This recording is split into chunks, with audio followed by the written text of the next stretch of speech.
Good evening, నేను Vamsi. Welcome to prime time debate. Army మాజీ chief Naravane పుస్తకంపై వివాదం కొనసాగుతుంది. పార్లమెంటు సైతం అట్టుడుకుతున్న పరిస్థితి. 4 స్టోర్స్ ఆఫ్ డెస్టినీ పేరుతో విదేశాల్లో ఈ పుస్తకం అమ్మకాలు చేస్తున్నారు. అయితే ఆర్మీ అనుమతి లేకుండా పుస్తకాన్ని అమ్మడంపై పోలీసులు షాక్ ఇచ్చారు. ఇందులో కుట్ర ఉండొచ్చన్నది ఢిల్లీ పోలీసుల వాదన. అటు స్పీకర్ ఓం బిర్లాను ఆయన ఛాంబర్లోనే ముట్టడించి కాంగ్రెస్ ఎంపీలు బెదిరించిన వీడియోను సోషల్ మీడియాలో పోస్ట్ చేశారు కేంద్ర మంత్రి కిరణ్ రిజిజు. పార్లమెంట్లో మోదీకి వ్యతిరేకంగా ఘాటు వ్యాఖ్యలు చేశారు రాహుల్ గాంధీ. దేశ వ్యవసాయాన్ని అమెరికాకు తాకట్టు పెట్టారన్నది ప్రతిపక్ష నేత ఆరోపణ. రాహుల్ గాంధీ తీరుపై గుర్రుగా ఉన్న బీజేపీ ఎంపీలలో నిషికాంత్ దుబే ప్రతిపక్ష నేత సభ్యత్వాన్ని రద్దు చేసే ప్రక్రియ మొదలుపెట్టాలని స్పీకర్ ఆఫీసులో నోటీస్ కూడా ఇచ్చేశారు. అంటే రాహుల్ గాంధీపై అనర్హతా వేటు వేస్తారా? అనర్హతా వేటుకు అవకాశం ఉందా? ఈ అంశంపైనే ఐ న్యూస్ ఈరోజు ప్రైమ్ టైం డిబేట్ చేపట్టింది. డిబేట్లో మనతో మాట్లాడేందుకు శ్రీవర్ధన్ రెడ్డి గారు, భారతీయ జనతా పార్టీ అధికార ప్రతినిధి, జూమ్లో సిద్ధంగా ఉన్నారు. ఇక తులసిరెడ్డి గారు, మాజీ రాజ్యసభ సభ్యులు, అదేవిధంగా కాంగ్రెస్ అధికార ప్రతినిధి, జూమ్లో సిద్ధంగా ఉన్నారు. వివి రావు గారు, రిటైర్డ్ ఆర్మీ కల్నల్, మరికాసేపట్లో జూమ్లో జాయిన్ అవుతారు. జయరాం గారు, ప్రముఖ రాజకీయ విశ్లేషకులు, మరికాసేపట్లో జూమ్లో జాయిన్ అవుతారు. ఉప్పాల లక్ష్మణ్ గారు, సీనియర్ జర్నలిస్ట్, జూమ్లో సిద్ధంగా ఉన్నారు. ఇక జయరాం గారు కూడా జాయిన్ అయిపోయారు. ముందుగా గెస్ట్లందరికీ గుడ్ ఈవినింగ్ అండి. తులసిరెడ్డి గారు నమస్కారం అండి. నమస్తే.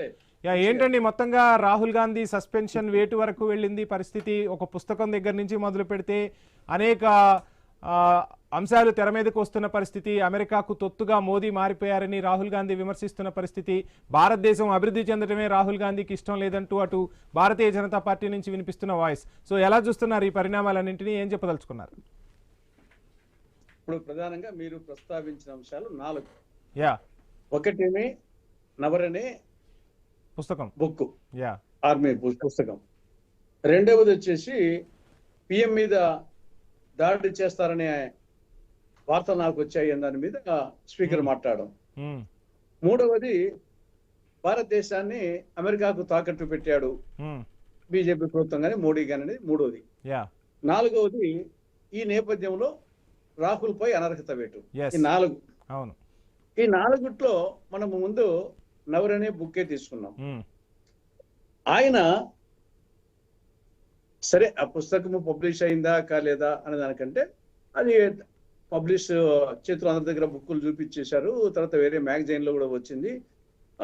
ఇక్కడ ఆయన చెప్పింది ఏమి, దాంట్లో రాసింది 2020లో భారత్ చైనా ఘర్షణ సమయంలో జరిగిన ఒక సంఘటన చెప్పాడు.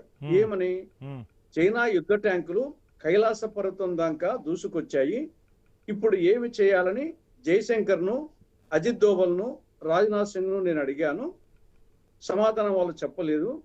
పిఎం ను అడిగి చెప్తా అన్నాడు రాజ్నాథ్ సింగ్. తర్వాత కొద్దిసేపులకు ఆయన చెప్పాడు, మీకు ఏది సముచితం అనిపిస్తే అది చెయ్యండి అంటూ పిఎం బాధ్యతను దులిపేసుకున్నాడు. ఇది ఆయన రాసినటువంటి, దాంట్లో పబ్లిష్ అయిందా కాలేదు తర్వాత అవసరం, దాంట్లో ఉన్నటువంటి సారాంశం. కాబట్టి ఇది కాంగ్రెస్ దృష్టిలో, రాహుల్ దృష్టిలో ఇది బాధ్యత రాహిత్యము అనేది ఉన్నారు. దాన్ని ఆ సమయానికి అనుగుణంగా ఓ నిర్ణయం తీసుకోమని ప్రధాని చెప్పారని భావించవచ్చు కదా. చెప్పొచ్చు కదా అంటే నేను అడిగేది అదే. ఇది కాంగ్రెస్ దృష్టిలో, రాహుల్ దృష్టిలో బాధ్యత రాహిత్యం అన్నారు. మీరు చెప్పిన వాక్యమే అదే చెప్పొచ్చు కదా. ఏముంది వచ్చేసి దానికి ఆ బుక్ ను పబ్లిష్ చేయకుండా మూసిపెట్టాల్సిన అవసరం ఏముంది? మూసిపెడితే పాసిపోతుంది. ఏముంది వచ్చేసి దాంట్లో వచ్చేసి దాన్ని పబ్లిష్ చేయకుండా అడ్డుకోవాల్సిన అవసరం లేదు. దాన్ని వచ్చేసి పబ్లిష్ చేయలేదు కాబట్టి చెప్పకూడదని అది పెద్ద దానికి నీకు ఇప్పుడు నారాయణకి బొమ్మ బొరుస ఉన్నట్లు రెండు వైపులా వాదించవచ్చు. ఇది బాధ్యతను కీలక సమయంలో బాధ్యత రాహిత్యంగా ప్రవర్తించాడని మనం విమర్శిస్తాం. కానీ మీరు చెప్పినట్లు ఏది ఆ సమయంలో ఏది మంచిది అనిపిస్తే అది చేయండి అంటూ పిఎం చెప్పాడు అని వాళ్ళు దాన్ని సమర్థించుకోవచ్చు. దానికి వచ్చేసి ఆ బుక్ ను పబ్లిష్ చేయకుండా పోవాల్సిన అవసరం ఏముంది? దాన్ని వచ్చేసి ఇప్పుడు పబ్లిష్ చేయలేదు కాబట్టి దాంట్లో అది మాట్లాడద్దు అని ఇవన్నీ. అసలు ఓవైపు బడ్జెట్ సమావేశాలకు సంబంధించి చర్చ జరుగుతుంటే ఎక్కడో లేని అంశాలను తెర మీదకు తీసుకొస్తున్నారు. అసలు చర్చనే పక్కదారి పట్టిస్తున్నారు. ఇక దేశంలో సమస్యలు ఏం లేవా? ఆ సమస్యలను రాహుల్ ఎందుకు ప్రస్తావించట్లేదని ప్రశ్నిస్తున్న పరిస్థితి. అన్ని వస్తాయి.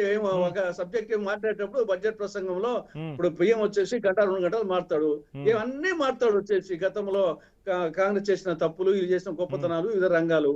కాబట్టి ప్రతి ఒక్కటి వస్తుంది. ఇదేం చిన్న ఇష్యూ ఇదేమన్నా వచ్చేసి భారత్ చైనా ఘర్షణ అనేది చిన్న విషయం కాదు కదా. ఉమ్, ఆ సందర్భంలో జరిగిన ఒక సంఘటన చెప్పాడు. ఉమ్, కాబట్టి ఇక్కడ బుక్కును పబ్లిష్ చేయకుండా అడ్డుకోవడమే తప్పు అంటా నేను. ఉమ్, ఇది రామాయణ కల్పవృక్షము వచ్చింది, రామాయణ విషవృక్షము వచ్చింది. ఉమ్, రామాయణము మనం ఆరాధించే శ్రీరాముని గురించి రామాయణ కల్పవృక్షము బుక్ వచ్చింది. యా, తర్వాత రంగనాయకం వచ్చేసి రామాయణ విషవృక్షము.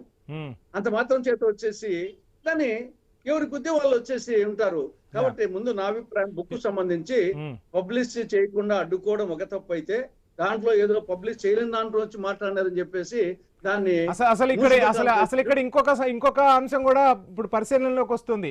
ఆ ఏదైతే ఆ బుక్ పబ్లిష్ చేసిన పెంగ్విన్ అనే సంస్థ ఏదైతే ఉందో, అసలు మేము బుక్కే పబ్లిష్ చేయలేదంటే అసలు రాహుల్ గాంధీ చేతిలోకి బుక్ ఎట్లా వచ్చింది అనేది చాలా మందిని తొలుస్తున్న ప్రశ్న. సో ఎట్లా వచ్చింది రాహుల్ గాంధీకి ఆ బుక్ మరి? కనుక్కోండి మరి. వచ్చేసి ఇన్వెస్టిగేషన్ గవర్నమెంట్ అంత అసమర్థ గవర్నమెంట్. ఉమ్, బుక్ వచ్చేసి అనేక పుస్తకాలు వచ్చాయి. తర్వాత మ్యాగజైన్ లో అంతకుముందు మ్యాగజైన్ లో కూడా వచ్చింది. ఉమ్. అంతకుముందు వేరే మ్యాగజైన్ లో కారవాన్ ఏదో మ్యాగజైన్ లో కూడా అదే మ్యాటర్ వచ్చింది. తులసిరెడ్డి గారు మళ్ళీ మరి మీకు టైం అకౌంట్ ఇస్తాను. వచ్చేసి- తులసిరెడ్డి గారు మళ్ళీ మీకు టైం ఇస్తాను ఒకసారి.